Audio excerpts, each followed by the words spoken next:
Next 8 months में CLAT PG 2026 exam की तैयारी बिना किसी कोचिंग, सारे के सारे फ्री रिसोर्सेज के थ्रू आपको कैसे करनी है, इस वीडियो में हम लोग डिटेल में डिस्कस करेंगे।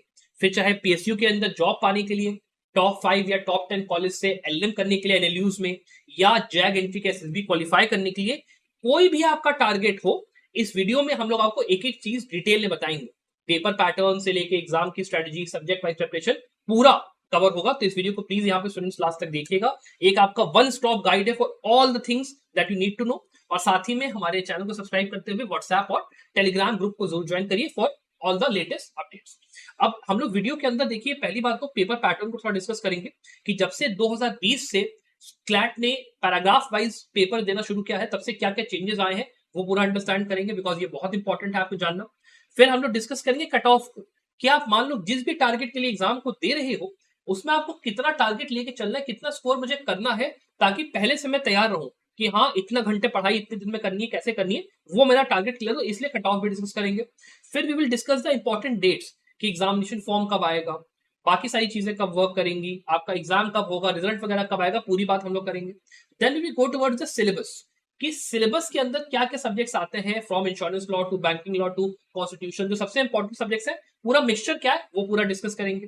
फिर हम लोग बात करेंगे सब्जेक्ट वाइज प्रिपरेशन स्ट्रेटजी की, कि आपको एक एक सब्जेक्ट को कितना टाइम देना है, क्या ज्यादा इंपॉर्टेंट है, क्या कम इंपॉर्टेंट है, वो पूरा डिस्कस करेंगे।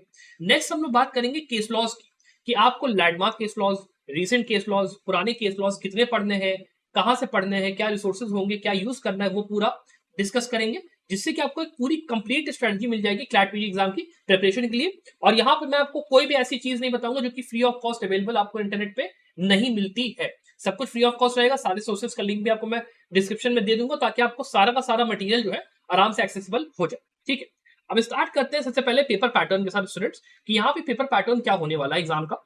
देखिए, आपको टोटल में देखिए 120 क्वेश्चंस करने होते हैं, whereby you get 2 hours to complete this whole paper. दिक्कत कहां पे आती है? दिक्कत आती है when it paragraphs are introduced. जब 2020 में पैराग्राफ वाला कंसेप्ट इंट्रोड्यूस हुआ था, वहां पे आपको 12 पैराग्राफ दे दिए गए और आपको 10 क्वेश्चंस दे दिए गए। पेपर कठिन इसलिए हो गया बिकॉज पैराग्राफ के अंदर से आंसर को ढूंढना, ये पहचान करना कि आंसर से पैराग्राफ रिलेटेड है भी कि नहीं, या फिर केवल बेवकूफ बनाने के लिए पैराग्राफ दे दिया, सबसे कठिन काम होता है। और बिना प्रैक्टिस करे एग्जाम को देना is very very big blunder. ये चीज को आपको ध्यान रखना है। तो practice is very important for the mock paper, इस बात का ध्यान रखिएगा। और खास करके कॉम्प्रिहेंशन रीडिंग पे आपको खास ध्यान देना है। सेकंड, आपका जो पैटर्न में चेंज आया था, वो आपका 2021 और 22 में आया था, वेयर बाय 20 पैराग्राफ और यहाँ पे 24 पैराग्राफ और 5 क्वेश्चन के इसको इंट्रोड्यूस करा गया। अब यहाँ पे क्या हुआ कि पैराग्राफ की लेंथ तो वही रही, आपका करीब समझ लो 100 वर्ड, 200 वर्ड, 300 वर्ड, अलग अलग लेंथ के पैराग्राफ आ रहे हैं। उसके साथ में जो क्वेश्चंस पूछे जा रहे हैं वो अलग अलग सब्जेक्ट्स में से आ रहे हैं।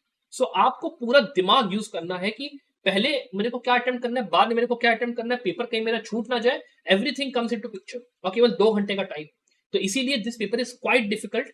इसीलिए मैं आपको सजेस्ट करूंगा कि आप अगर मान लीजिए इस बार एग्जाम की तैयारी कर रहे हैं, तो आप संभव लोगों के साथ जरूर ज्वाइन करिए। बिकॉज हम लोग कोई फुल फ्लेजेड कोचिंग प्रोवाइड नहीं करते, हम लोग केवल एक सेल्फ प्रिपरेशन कोर्स प्रोवाइड करते हैं और हल्का फुल्का डाउट सॉल्विंग प्रोवाइड करते हैं, जहां पर आपकी हेल्प हो जाती है बिना कोई एक्सपेंसिव कोचिंग लिए। आपको जो जो मटेरियल चाहिए होता है वो आपको पूरा का पूरा एक जगह पे बिल्कुल प्रिसाइज तरीके से मिल जाता है, along with mock papers, along with study material, along with मेरी मेंटरशिप खुद की।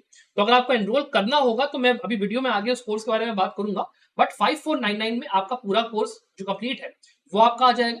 और या फिर आप अगर मान लो डाउट सॉल्विंग के साथ चाहते हो, तो आपको 7499 में कोर्स अवेलेबल यहाँ पे आपको संभव लॉ पे मिल जाएगा। डिस्क्रिप्शन इसका लिंक में नीचे दिया हूं।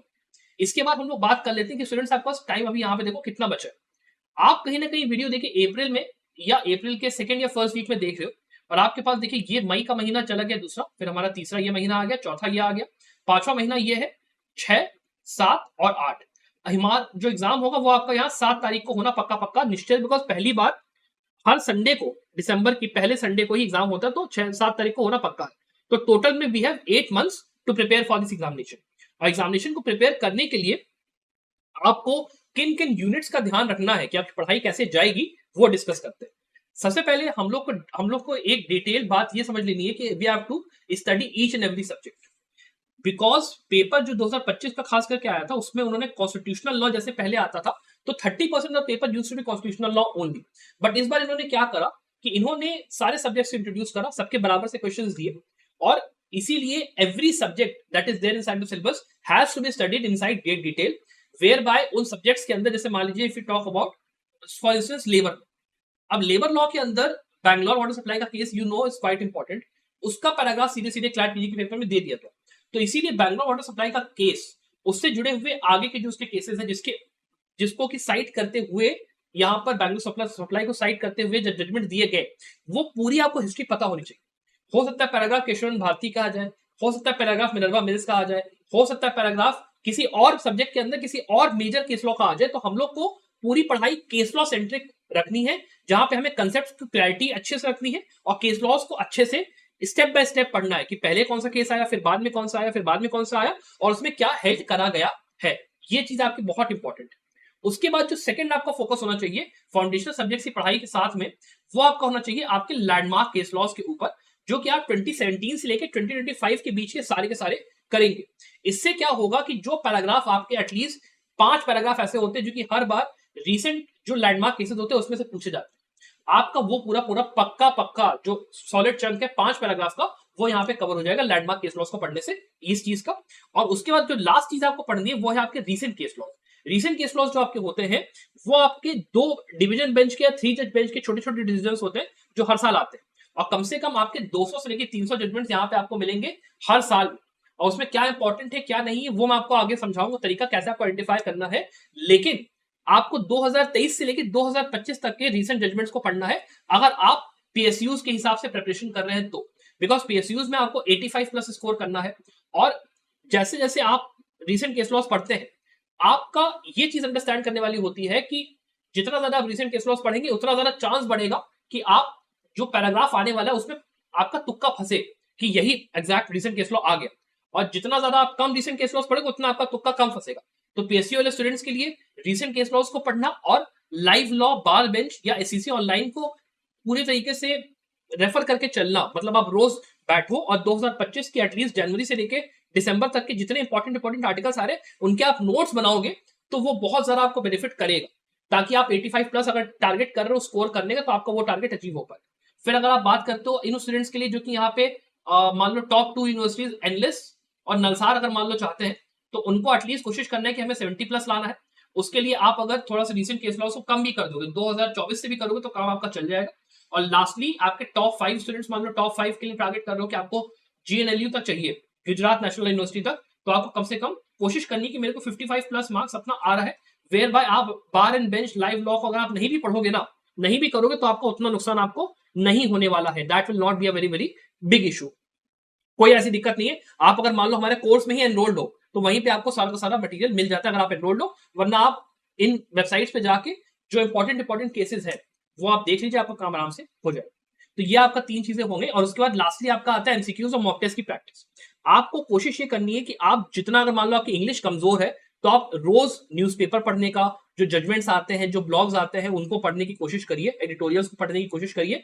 और उसके साथ में सेक्शनल मॉक पेपर्स, अगर आप जैसे संभव लॉ में एनरोल्ड हो, सेक्शनल मॉक पेपर्स को आप लोग प्लीज लगाइए। बिकॉज हम लोग 100 सब्जेक्ट सेक्शनल मॉक्स देते हैं, वहां पे सब्जेक्ट को पढ़ने के बाद तुरंत हमें आइडिया लगता है कि सब्जेक्ट के अंदर से ये पोर्शन जो कि मैंने पढ़ा है, ये केस आया, केस के अंदर में ये क्वेश्चन मेरा हुआ, ये नहीं हुआ, तो मैंने सही से पढ़ाई नहीं करी, दोबारा मेरे को जाना है वो पढ़ाई को करना है। अब इस चीज के लिए आप अगर मान लो किसी और कोचिंग इंस्टीट्यूट में भी जा रहे हो, उनकी केवल मॉक टेस्ट सीरीज ही ले रहे हो मान लो, तो आपका ये मेक श्योर करना कि कॉम्प्रिहेंशन प्रैक्टिस के लिए सेक्शनल मॉक्स अवेलेबल हो, और साथ में जो पैटर्न है 12-10 का, 20-6 का या 24-5 का, उसके हिसाब से अपडेटेड पैटर्न के अंदर और रीसेंट केस लॉस इंक्लूड करके मॉक पेपर्स हो, वरना फिर दिक्कत होगी आपको। मॉक पेपर्स फिर अच्छी क्वालिटी के अगर ना मिले तो दिक्कत यहाँ पे आपको होगा, तो इस बात का ध्यान रखना। और ये चीज का ध्यान हम लोग संभावना में रखते ही रखते हैं, because CLAT PG is a very very unpredictable paper. यहाँ पे नहीं पता होता है कि कब क्या पूछेंगे, तो हर तरीके के मॉक को आपको प्रैक्टिस करना है, एमसीक्यू को प्रैक्टिस करना है, तभी आपका काम यहाँ पे चलेगा। अब बात कर लेते हैं कि हमें जो नेक्स्ट हमारे 8 मंथ्स है उनमें सब्जेक्ट्स को किस तरीके से किस ऑर्डर में पढ़ना है। तो पहली बात, हमारे पास 20 से लेकर 25% जो हमारा क्वेश्चन आता है वो आपका बिजनेस ऑफ सब्जेक्ट से आता है। उसके बाद 20% से लेकर 30% आपका क्रिमिनल लॉज में से आता है, 30 से लेकर 35% आपका कॉन्स्टिट्यूशनल लॉ में से, और अदर लॉज जिसमें family law, international law, jurisprudence, IPR, उसमें से आपका आता है। तो इन 4 को आपको कैसे पढ़ना है ये अभी आगे हम लोग वीडियो में डिस्कस करेंगे। लेकिन उससे पहले, जैसा मैंने आपसे कहा, अगर आप चाहते हो कि वीडियो लेक्चर्स के साथ स्टडी मटेरियल पूरा आपको मिल जाए, एक ही जगह पे पूरा पूरा इकट्ठा, along with 50 full length mock papers, जिसमें हम लोग 25 मॉक पेपर्स लाइव कंडक्ट करेंगे। मतलब ये है कि एक डेट दे दिया जाएगा और उस दिन में जो पिछले 6 महीने के इंपॉर्टेंट केस लॉज होंगे उनको इंक्लूड करके मॉक पेपर्स आपके पूरे दिए जाएंगे, जिसमें आपको रिसेंट जो केसेस होते हैं उसका पूरा रिवीजन होगा। तो उसके लिए आपके पास बढ़िया मॉक पेपर सीरीज रहेगी। जितने आपके लैंडमार्क केस लॉज है, रिसेंट केस लॉज है, 2017 से लेके 2025 तक के पूरे आपको यहाँ प्रोवाइड करेंगे। रिसेंट केस लॉज जितने आपके होंगे वो आपको पूरा हम लोग अपडेट करके देंगे till the month of December 2025। मैं खुद एज अ मेंटोर आपके साथ पूरे टाइम रहूंगा, चाहे पीएसयू की प्रिपरेशन हो, चाहे टॉप 5 कॉलेज में कौन सा कॉलेज लेना है नहीं लेना है, तैयारी कैसे करनी, सारी बातें आपको। मान लो इमोशनल ब्रेकडाउन और कुछ भी हो रहा है, मेरे को कॉल करो। I am just a WhatsApp away, I am just a call away. मेरे को कॉल करो, मेंटोरशिप है पूरी आपको दूंगा। डाउट सॉल्विंग से भले नहीं होगी, लेकिन बाकी सारी चीजों के लिए पूरा मैं आपको A to Z हेल्प करूंगा। तो अगर आपको एनरोल करना है, आप 5499 में इस कोर्स में एनरोल स्टूडेंट्स करने का डेफिनेटली सोच सकते हैं। और अगर आप कहते हो कि मेरे को सर डाउट सॉल्विंग भी चाहिए, तब आप 7499 में एक कोर्स हमारा निकाला है, कॉम्प्रिहेंसिव प्रिपरेशन कोर्स, जिसमें आपके लिए हम लोग डाउट सॉल्विंग लेके आए जितनी कैपेसिटी में है कि 5 डाउट्स भाई आपका हर हफ्ते हम लोग सॉल्व करें, वो भी डिटेल में। ये नहीं है कि डिस्कशन ग्रुप देख के आपको छोड़ दिया और अपना मतलब हम लोग जिम्मेदारी से हाथ धो के बैठा, से कुछ नहीं है। प्रॉपरली एक एक डाउट का हमारी टीम पूरा आपको प्रॉपर जवाब देगी। फैकल्टीज को अगर जरूरत पड़ेगी तो हम लोग वहां पे पूरे डेडिकेटेड वीडियोस लाएंगे आपके लिए, एक्सप्लेन करते हुए एक एक टॉपिक को, जो जो आपको डाउट में आ रहा है। और आपको तब भी नहीं समझ में आएगा तो हम लोग फॉलोअप में आपको पूरा बताएंगे, कोई दिक्कत आपको नहीं होने वाली। 7499 में अगर आपको एनरोल करना है, इसको आप चेकआउट कर सकते हो। और उसके अलावा मान लो आपको क्लैट के अलावा ILI, IIT Kharagpur, CLAT PG के अलावा CVT पीजी, ALET पीजी सबकी तैयारी करनी है सर एक साथ, तो आप इस कोर्स में आ जाओ। 7499 में बहुत ही बेहतरीन कोर्स है। इसके अंदर सारे एग्जाम्स कवर्ड है, मॉक पेपर, स्टडी मटेरियल पूरा सारा इसमें पूरा दिया हुआ है आपका, सारा का सारा मटेरियल सब कुछ यहाँ पे आपको सब कुछ दिया हुआ है। तो आपको अगर एनरोल करना है 7499 में इस कोर्स में आप चेकआउट कर सकते हो अलॉन्ग विद माय मेंटरशिप। इसके बाद जब आप बात करते हो कि आपको सब्जेक्ट की प्रिपरेशन को कैसे करना है, तो इस बात का ध्यान रखना है कि पहली बात, we need to get hold of our bare act. आप एज अ उसके लिए रखोगे कि भाई रेफरेंस के लिए, कि जैसे मान लो मैंने कोई केस लॉ पढ़ा तो मैंने तुरंत नोट करा कि बेयर एक्ट के अंदर ये पर्टिकुलर केस लॉ इस पर्टिकुलर सब्जेक्ट से जुड़ा हुआ है, तो आपके नोट्स तुरंत तुरंत बनते जाएंगे। और अपने साथ आपके जो पोस्टेड वाले स्टैम्प्स आते हैं ना, पोस्टेड, उसको जरूर अपने बेरा के साथ अटैच करके रखिएगा और पोस्टेड के ऊपर नोट करते चले जाइएगा कि कौन कौन सा केस किस किस उस पे आया है, और उससे आपका पूरा एक बेयर एक्ट की वो बन जाएगी, फोल्डर टाइप की बन जाएगी, ताकि क्विक रिविजन के टाइम पे बहुत आपको काम दे। फिर सेकेंडली, आप जब रिसोर्सेज की बात करते हो, तो अगर मैं बात कर रहा था कि फ्री में आपको कैसे पढ़ना है, तो आप प्लीज एके जैन सीरीज को रेफर करिए। एके जैन सीरीज के अंदर चाहे कॉन्स्टिट्यूशनल लॉ हो, क्रिमिनल लॉ हो, अपडेटेड बुक्स अगर आपको मिल जा रही है वो आप जाकर खरीद लीजिए और वहां से आप पढ़ाई करिए। आपको बहुत प्रिसाइज तरीके से सारा का सारा स्टडी मटेरियल मिल जाएगा, आपका काम वहां से आराम से हो जाना चाहिए। और अगर मान लो आपको ये भी चाहिए कि मेरे को थोड़ा सा वीडियो लेक्चर फॉर्मेट में भी चीजें चाहिए, तो आप यूट्यूब पे चले जाइए, वहां पे आपको कई सारे अच्छे टीचर्स के वीडियो लेक्चर्स मिल जाते हैं, उनसे करके आप पढ़ाई अपनी कर लीजिए। आपके जो नए सब्जेक्ट्स है उनको भी आप उसमें से ही करके चल सकते हो। और आराम से आपके माइनर सब्जेक्ट्स के लिए आप अगर नोट्स सर्च करोगे, मान लो इंश्योरेंस लॉ नोट्स आपने सर्च करा, देयर आर वेबसाइट जो कि आपको आराम से नोट्स प्रोवाइड कर देती है, and that will more than enough सफाई से आपको करेगा। अलग से कोई बुक लेने की जरूरत नहीं है आपको। खास करके जो रेफरेंस बुक्स होती है, जैसे मान लीजिए इंटरनेशनल लॉ के लिए एचओ अग्रवाल हो गई, या कॉन्स्टिट्यूशनल लॉ के लिए MP जैन हो गई, वो मोटी मोटी बुक्स को पढ़ने का जहमत मत उठाना, बहुत टाइम लगेगा आपको। अभी के लिए what we need is precise study. तो प्रिसाइज स्टडी के लिए केवल और केवल एके जैन या छोटी कोई बुक्स आपको मिल जाए अगर, जिससे आपका सिलेबस जल्दी में खत्म हो रहा है, उनको यूज करिए।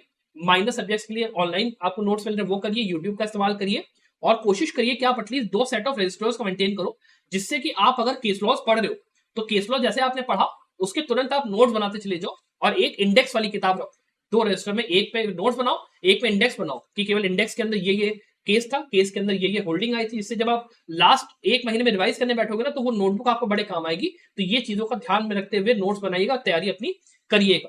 और बड़ी बड़ी बुक्स को प्लीज मत रेफर करिएगा, will be a very very bad idea. अगर आपको डिटेल में पढ़ाई करनी है तो आपका बेस्ट तरीका रहेगा प्रिपरेशन करने का कि आप मॉक पेपर्स लगाइए। मॉक पेपर्स के अंदर ये देखिए कि मैं कहां पे अटक रहा हूं, और उसके हिसाब से, जैसे कॉन्स्टिट्यूशनल लॉ के लिए JN पांडे हो गई, या फैमिली लॉ के लिए मान लीजिए आप बात करते हैं पूनम प्रधान सक्सेना मैम की बुक होगी, पूनम सक्सेना मैम की, या RK बांगिया हो गई, टॉर्ट्स के लिए हल्की हल्की जो रेफरेंस बुक्स आती है उनका यूज करिए, भारी बुक्स के ऊपर मत जाइएगा। That is my very very humble request to you. और अगर आपने बिल्कुल प्रिपरेशन नहीं करी तो केवल हल्के बुक्स को ही इस्तेमाल करके अपनी तैयारी को करिएगा, वरना बहुत ज्यादा टाइम लग जाएगा सब्जेक्ट्स को कंप्लीट करने में। अब सब्जेक्ट्स को कैसे कंप्लीट करना है उसके बारे में हम लोग बात कर लेते हैं। तो पहली चीज, कॉन्स्टिट्यूशनल लॉ वाला जो आपका पूरा पोर्शन है ना, उसको आपको अप्रैल से लेके मिड मई तक पूरा कंप्लीट करना है। और इसको कंप्लीट करने का डिटेल्ड तरीका, और साथ में कि आपको टाइम मैनेजमेंट कैसे करना है, चाहे आप PSU की प्रिपरेशन कर रहे हो, चाहे टॉप 5 फॉर टाइम कॉलेज या आप जैक एंट्री किसी भी चीज के लिए आप प्रिपरेशन करो तो डे का शेड्यूल क्या होना चाहिए, उसके लिए मैंने एक सेपरेट वीडियो बनाई where I have given the ultimate guide कि आपको कैसे प्रिपरेशन करनी है। वो जाके प्लीज चेकआउट करिएगा, वो बहुत ही बेहतरीन वीडियो मैंने बनाई है। तो आपका जो कॉन्स्टिट्यूशनल लॉ एडमिन लॉ है, आपको पहले उसको खत्म करना है कम से कम 15 दिन में। फिर लेबर लॉ को उठा लो, उसको आप कम से कम 4 से 5 दिन दे दो। इन्वायरमेंट लॉ को उठाओ, 4 से 5 दिन दो, आपका आराम से हो जाएगा। लास्टली आपका आर्बिट्रेशन और कंटेम्प्ट ऑफ कोर्ट्स एक्ट बचेगा, उसको आप अगर 2-2 3-3 दिन दोगे तो आराम से 45 डेज में ये पूरा पोर्शन आपका खत्म होते हैं, आपको दिखाई दे रहा है। और ध्यान रखना कि जब मैंने बोला कि सब्जेक्ट क्या प्रिपरेशन कर रहे हो, तो सब्जेक्ट की प्रिपरेशन में आपको ध्यान ये रखना है कि जो आपके छोटे छोटे बैरैक्स होते हैं ना, जैसे कॉन्स्टिट्यूशन में तो आप पूरा टाइम दोगे, अटेंशन से पढ़ोगे, आपको छोटे बैरैक्स के जैसे मान लो यूएपीए की बात करते हैं, आपको केवल उसका हिस्ट्री, उसके फीचर्स, इंट्रोडक्शन वाला पूरा जो पोर्शन होता है, शॉर्ट लॉन्ग टाइटल जो पूरा होता है वो देख लिया, डेफिनेशन क्लॉज है वो पूरा देख लिया, इंपॉर्टेंट वाले जो चैप्टर्स होते हैं वो आपने देख लिया। उसके साथ में जो जो इंपॉर्टेंट सेक्शंस जो रिसेंट केस लॉज आए हुए हैं या जो लैंडमार्क केस लॉ उस पर्टिकुलर, जैसे मान लो Bangalore supply in labour law, we know कि एक बहुत ही इंपॉर्टेंट लैंडमार्क डिसीजन है और वो पर्टिकुलर एक सेक्शन को ही डील कर रहा है, हमें वो चीज पढ़नी, बाकी हमें इधर उधर का कूड़ा खबाड़ा नहीं पढ़ना है। तो आपको पता होना चाहिए कि एग्जैक्टली आप क्या पढ़ रहे हो। तो इसके लिए आपको जब आप नोट्स को रेफर करोगे आपको तुरंत पता चल जाएगा कि हाँ भाई ये चीज इंपॉर्टेंट है, ये चीज इंपॉर्टेंट है। आप बैराक के अंदर उसी हिसाब से पोस्टेड स्टैम्प्स लगाते हुए अपना आगे बढ़ जाना, कोई ऐसी दिक्कत आपको नहीं होगी। तो छोटे बैराक को पढ़ने का सबसे आसान तरीका मैंने आपको बता दिया, और यही चीज आपको यहाँ पे इस्तेमाल आएगी कि जितने छोटे एक्ट आप देख रहे हो ना, हर एक्ट को आप कम से कम 2 से 3 दिन दो, उससे ज्यादा आपको टाइम देने की आपको जरूरत नहीं पड़ेगी, आराम से आपका हो जाएगा। और जब आप बात करते हो इसकी क्रिमिनल लॉ की, क्रिमिनल लॉ के अंदर आपको देखो दोनों पढ़ के चल रहे हैं पैरेलल में, बीएनएस भी पढ़ोगे, आईपीसी भी पढ़ोगे, दोनों के अंदर ही जो सेक्शंस हैं आपका टेबल दिया रहेगा नोट्स के अंदर में कि भाई कौन से सेक्शन कहाँ पे, संभव लॉ में ये चीज हमने करके पहले ही रखी हुई है, आपका कौन सा सेक्शन कहाँ पे दिया हुआ है, कहाँ पे चेंजेस आए, कहाँ पे ऑफेंसेस का चेंज आया, यही सब चीजों के क्वेश्चन यहाँ पे क्लैट पूछता है। तो आपको वो चीज अच्छे से पता होनी चाहिए और उसके बाद आपके कंसेप्ट, इलस्ट्रेशन, इनको कायदे से करके जाओ, आराम से आपका पेपर यहाँ पे निकल जाएगा, कोई दिक्कत आपको नहीं होगी। Case laws, concept, illustration, that is very important. उसके बाद आपका अगला जो पार्ट है वो है आपका जो अदर लॉस का है, जिसमें आप मिसलेनियस कह सकते हो। इसको आपको जुलाई से लेकर मिड अगस्त के बीच में करने की कोशिश करनी है। 45 डेज का टाइम हर पार्ट को हम लोग लेके चल रहे हैं, जिसमें कि आपका अगला पहला पार्ट आपका आईएचएल का आ गया। अब देखो आईएचएल के अंदर इंटरनेशनल लॉ के साथ इंटरनेशनल ह्यूमैनिटेरियन लॉ भी पूरा पढ़ना है, यूनाइटेड नेशंस के ऑर्गन्स जो होते हैं वो आपके पूरे पढ़ने हैं, आपका आईसीसी इंटरनेशनल क्रिमिनल कोर्ट और आपका आईसीजे, इन दोनों की वेबसाइट्स पे जाके, इसका वैसे हम लोगों ने नोट्स संभव लॉ के कोर्स पे प्रोवाइड करके रखे हुए, आप अगर वहां से रेफरेंस लेना तो वहां से पढ़ सकते हो। इन दोनों की वेबसाइट पे जाके जो पिछले 10 साल के केसेस है उनको भी आप करोगे तो आपका इंटरनेशनल लॉ का पूरा फंडा खत्म होगा। फिर आप बात करते हो जूरिस्प्रूडेंस की, जूरिस्प्रूडेंस के लिए आप ये कोशिश करिए कि आप शुरुआत से ही, जब से आप अप्रैल से तैयारी शुरू कर रहे हो, आप शुरुआत से ही पढ़ाई करना पूरा शुरू करो, ताकि एक एक पोर्शन को आप हल्के हल्के तरीके से आराम आराम से करो ताकि समझ में आए। बिकॉज जूरिस्प्रूडेंस के अंदर जब क्वेश्चन पूछे जाते हैं, इट इज नॉट अबाउट कि किस ऑथर ने कौन सी बुक लिखी या किस जूरिस्ट ने कौन सी थ्योरी दी, इट इज अबाउट कि पैराग्राफ जो है वो किस थ्योरिस्ट का है या किस स्कूल का है, किस टॉपिक का है, और उसके हिसाब से हमें ये भी नहीं पता चलेगा कि कहां से पूछा है, क्या पूछा। हर चीज जो होती है एकदम फिलोसफर के दिमाग लेवल वाले लेवल की होती है, कब समझ में नहीं आता कि जूरिस्प्रूडेंस का पेपर बनता कैसा है क्लैट पीजी के अंदर। तो इसीलिए आइडेंटिफाई कर पाना कि पैराग्राफ किस पर्टिकुलर स्कूल से कहाँ का है वो बहुत ज्यादा जरूरी है, उस चीज का ध्यान रखिएगा। और जूरिस्प्रूडेंस के लिए मॉक पेपर की practice is super super super important, I can not stress it enough. ये काम को आपको बहुत अच्छे से करना है और पूरे टाइम पढ़ाई करिए, उसके लिए आप रुक के मत पढ़ाई करिएगा, ये चीज का ध्यान रखिए। जूरिस्प्रूडेंस को आप कोशिश करिए कि मिड अगस्त तक आपका खत्म हो जाए, प्रैक्टिस करते जाइए, दैट इज इंपॉर्टेंट। उसके बाद आप हिंदू लॉ जैसे आपने पकड़ा, हिंदू लॉ के लिए आप कुछ नहीं तो आप करीब 4 से 5 दिन दे दीजिए, आराम से आपका हो जाएगा। इस पे सिंपल सिंपल आपको कंसेप्ट जो है वो पढ़ने, केसेस पढ़ने, आपका काम हो जाएगा। रीसेंट केस लॉ पे खास ध्यान दीजिएगा, वो आपको इंपॉर्टेंट पड़ेगा। फिर आपका आईपीआर और आईटी टेक्नोलॉजी का जो आपका पूरा वो है उसको आप थोड़ा बहुत टाइम दे दीजिए। आईपीआर जब आप पढ़ोगे बहुत डिटेल में मत पढ़ना, ऊपर ऊपर से करना, बहुत डिटेल में करने का तो यहाँ पे आईपीआर को आपका नहीं है, आपका यहाँ से ये पूरा पोर्शन आपका हो जाएगा, कोई दिक्कत आपको नहीं करेगा। फिर हम लोग लास्टली बात करते हैं बिजनेस लॉ के पोर्शन की। बिजनेस लॉ के अंदर ये ध्यान रखना कि कॉन्ट्रैक्ट के साथ ये जितने सब्जेक्ट्स हैं इनको आप कम से कम 10 दिन में कंप्लीट करो। फिर कंपनी लॉ के साथ आपको सेबी एक्ट भी कंप्लीट करना होगा, सेबी और फेमा वगैरह वो पढ़ना आपको पड़ेगा, और उसके लिए कम से कम 10 दिन का टाइम दोगे, आराम से हो जाएगा। फिर टीपीए आप पकड़ लीजिए, टीपीए के अंदर जितने क्वेश्चन उनको आप कर लो, आराम से आपका 4 से 5 दिन में कोशिश करो इसको खत्म हो जाए। फिर इनकम टैक्स एक्ट है, इसको आपको कायदे से करना है, इसके अंदर आपको जीएसटी वाले जो पूरा क्वेश्चन है और बाकी जो चीजें वो भी आपको पूरी करनी है, तो इसको कम से कम आपको आराम से 10 दिन का टाइम देना चाहिए मेरे हिसाब से। और उसके बाद ये जितने आपके सब्जेक्ट बच रहे हैं, जिसमें कि आपको मैंने थोड़ा सा अदर मिसलिनियस में इंक्लूड करा है, जिसमें आपका टॉर्ट्स वगैरह भी आ जाएगा, एनआई एक्ट वगैरह के साथ मिला के इसको आपको करना है, ये आपका आराम से 4-5 दिन में हो जाएगा। और ये वाला जितना पोर्शन है बैंकिंग लॉ का, कॉम्पिटिशन लॉ का, ये वाला ये भी आपको करके जाना है, और इसको आप कम से कम जाइए और 4-5 दिन का टाइम दीजिए पर सब्जेक्ट, आपका आराम से हो जाएगा। बिकॉज बैंकिंग इंश्योरेंस लॉ में बहुत डीप में आपको पढ़ने की जरूरत नहीं, बस कंसेप्ट अंडरस्टैंड कर लो, केस लॉस को अंडरस्टैंड कर लो, काम यार आपका हो जाए। उसके बाद हम लोग ये पढ़ लेते हैं कि भाई आपको कौन से केस लॉस पढ़ने, आइडेंटिफाई कैसे करना है कि भाई मैं पढ़ूंगा कैसे। आपको करना कुछ नहीं है, लाइव लॉ पे आप जाइए। लाइव लॉ के अंदर केस लॉ के जो होते हैं पूरे पूरे वो दिए रहते हैं, आपके जो डाइजेस्ट होती है, जैसे मान लो in the month of July से लेकर दिसंबर का जो लास्ट के 6 मंथ्स है साल के, आपका कॉन्स्टिट्यूशनल लॉ, जो कॉन्स्टिट्यूशनल लॉ के जितने सब्जेक्ट्स हैं उनका आपको पूरा केस लॉ डाइजेस्ट दे दिया गया, जिसमें आपके टॉप के जो 100 केसेस है वो मेंशन कर, आप उन केसेस को उठाइए। उन केसेस के अंदर ये देखिए कि भाई वो कौन से केसेस है जिसमें कि इंपॉर्टेंट कॉन्स्टिट्यूशनल बेंच के डिसीजंस दिए हुए हैं, या कोई ऐसा केस है जिसमें कोई इंपॉर्टेंट मान लो गाइडलाइंस दी हुई है जिसकी वजह से कोई चेंज आया लॉ के अंदर में, या उसकी वजह से कोई इंपैक्ट आया ऑन ग्राउंड, उसको आपको देख के चल रहा है। उसके बाद कोई ऐसा डिसीजन जिससे कि मान लो कि कंट्रोवर्शियल इशू जुड़ा हुआ है, जैसे मान लीजिए अभी ये समय रहने वाला केस आपका जो है चल रहा है, so it is very important to know कि उस केस में क्या हुआ, उस टाइप के जितने केसेस है वो आपको पता होने चाहिए। उसके बाद आपके वो केसेस जो कि किसी इंपॉर्टेंट सब्जेक्ट या उस पर मान लो कि इंपॉर्टेंट डिसीजन दे, जैसे मान लो के नजीब का केस आया, उसने यूएपीए का बहुत इंपॉर्टेंट रूलिंग दिया, जिससे यूएपीए का ये डिफाइन हुआ कि कौन कौन से सेक्शंस इंपॉर्टेंट है, पावर्स डिफाइन हुई, वो आपको पता होना चाहिए। और या फिर ऐसा कोई मान लो केस है जिससे कि कोई पर्टिकुलर कॉन्स्टिट्यूशनल वैलिडिटी से मान लो किसी एक्ट की टेस्ट हो रही है, तो वो लैंडमार्क केस लॉ के अंदर यहाँ पर कवर होता है, उसको आपको देख के चलना है। और आपको काम क्या करना है, जो केस लॉ डाइजेस्ट होता है उसी को आपको देख के चले जाओगे, आपका काम आराम से हो जाए। फिर हम लोग ये बात कर लेते हैं कि आपको केस लॉस के जो नोट्स हैं वो आपको थोड़ा से कैसे प्रिपेयर करने हैं। तो name of the case, quorum जो होता है जजेस का, वो अपना डिसाइड कर लो, अपना नोट कर लो। जो लैंडमार्क केस लॉस होता है उनके लिए आपको बेसिकली ये काम करना है, वो बता रहा हूं मैं आपको। इंपॉर्टेंट जितने जजमेंट्स हैं जो कि लैंडमार्क केस लॉ में रेफर हुए या ओवर रूल किया उसने, वो आपको नोट करने हैं। उसके बाद जो जो लॉज उसके अंदर इन्वॉल्व हो रहे हैं, लॉ रूलिंग के पहले क्या था, लॉ रूलिंग के बाद क्या है, या फिर उसमें मान लो कि गाइडलाइंस है, वो पूरा आपको नोट करना है। फिर अगर मान लो कि प्रिंसिपल से डॉक्ट्रिन यूज किए, वो थोड़ा सा देख लो, जो एस्पेक्ट है वो थोड़ा सा देख लो, आपका काम आराम से हो जाएगा। मेन चीज जो नोट करने वाली है वो है आपका रेशियो डिसरेंडाई, कि किस पर्टिकुलर जस्टिस ने क्या बोला, जो इंपॉर्टेंट उनका पैराग्राफ जैसे वो हाईलाइटेड रहता है ना, उस पैराग्राफ को पकड़ के चलो और उसको आप नोट डाउन कर लो, आराम से आपका यहाँ पे प्रिपरेशन हो जाएगी। ऑर्बिटर पे ज्यादा जाने की यहाँ पे आपको जरूरत नहीं है, बिकॉज इतना टाइम अभी हमारे पास बचा नहीं है। खास करके फिर जब रिसेंट केस लॉस की बात करें तो रिसेंट केस लॉस के लिए 3 चीजें ही केवल इंपॉर्टेंट है, नेम ऑफ द केस, आपका जो लॉज उस केस के अंदर इन्वॉल्व है, और उसके अलावा जो उसका रेशियो डिसरेंडाई है, 3 चीजें बस वही नोट करना, बाकी सब कुछ कूड़ा कबाड़ा, don't go for anything else. Last में बात करते हैं सोर्सेज की, तो सोर्सेज मैंने आपको ज्यादातर बताई दिए केस लॉस के लिए, live law, bar and bench, उनको आप रेफर करिए, एसईसी ऑनलाइन वगैरह। उसके लिए किताबों के लिए मैंने आपको कहा एके जैन, या फिर जैसी जो कोई छोटी मोटी ऐसी किताब आती है जिसमें कि शॉर्ट में सिलेबस कंप्लीट है, उसको आप लेके चलिए, ज्यादा आसान आपको पड़ेगा आपका पढ़ाई। यूट्यूब के अंदर वीडियोस वगैरह दिए, उनको आप जाके रेफर करिए, वहां से आपको पढ़ाई आपका आराम से ये हो जाएगा। बाकी अगर कोई रेफरेंस बुक उठानी है तो रेफरेंस बुक तभी उठाना जब आपका जो कंसेप्ट है आपको उसमें क्लैरिटी नहीं आ रही है, और आपको डिटेल में उसको जाके देखना है और केस लॉस को स्टडी करना है। उसके अलावा कुछ और बुक्स में अगर बात करूं तो जैसे परीक्षा मंथन की एक आपकी आती है रेडी रेकुनर, उसको आप जाके देख लीजिएगा, वो आपको रिवीजन के टाइम में बहुत काम आएगी। वैसे ही परीक्षा मंथन की एक और बुक आपकी आती है जिसमें कि सारे केस लॉस के डाइजेस्ट दिए रहते हैं, वो आप जाके देख सकते हो, that is also very very good book. एक आपकी सिंघल्स की भी बुक आती है जिसके अंदर आप अगर जाओगे तो आपको केस जो वो होते हैं प्रैक्टिस के लिए जो प्रैक्टिस सेट होता है वो आपका काफी उस पर अच्छे से दिया जाता है, उस प्रैक्टिस सेट को भी आप देख सकते हो, that is a quite good practice set. 3 volume की कोई बुक आती है, आप शायद आना बंद होगी, शायद उसका कुछ ऑल्टरनेट आता है, वो आप जाके देख लीजिएगा, वहां से आपका काफी अच्छे से तैयारी हो जाएगी। अगर आपको मान लो इसके अलावा हमारे कोर्सेज में इंटरेस्टेड तो आप कोर्सेज हमारे एनरोल कर सकते हो। I wish you the very best of luck for your success.